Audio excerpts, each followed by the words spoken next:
పాకిస్తాన్ ఒక విచిత్రమైన పరిస్థితి. ఒకటి రాజ్యాంగ సవరణ చేసి ఇప్పుడు సుప్రీం కోర్టు కూడా అక్కడ సుపీరియర్ కాదు. సుపీరియర్ ఎవడంటే సైనిక చీఫ్ ఆసిఫ్ మునీర్. ఆయన రిటైర్ వాస్తవంగా వచ్చే ఏడాది అయిపోవాలి.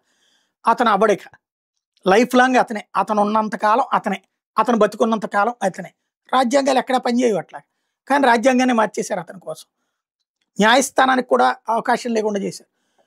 భవిష్యత్తులో ఎప్పుడైనా సరే ఇతని నేరాల గురించి విచారించాలన్నా, ఇతని మీద విచారించాలన్నా కూడా న్యాయస్థానాలకు అధికారం లేదని రాజ్యాంగ సవరణ చేసి పడేసి, దానికి కోపం వచ్చి ఓ పక్కన ఇద్దరు జడ్జీలు రాజీనామా చేశారు.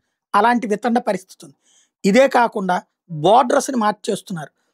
మొత్తం ప్రొవిజనల్ బౌండరీస్ని, అంటే రాష్ట్రాల భౌగోళిక స్వరూపాన్ని మార్చేస్తున్నారు. ఇప్పుడు కొత్తగా 12 న్యూ ప్రావిన్సెస్ని పెడుతోంది 28వ రాజ్యాంగ సవరణ ద్వారా. ఇస్లామాబాద్, వెస్ట్ పంజాబ్, సౌత్ పంజాబ్, బహవల్పూర్, పొతోహార్, కరాచీ, సింధ్, మెహ్రాన్, బెలూచిస్తాన్, గ్వాదర్, ఖైబర్ వేరు, హజారా వేరట. ఇట్లాగా 12 ప్రావిన్సుల కింద మార్చి తమకు వ్యతిరేకుల్ని ఉండేటటువంటి ఏరియాల్ని చీల్చి పడేస్తుందన్నమాట.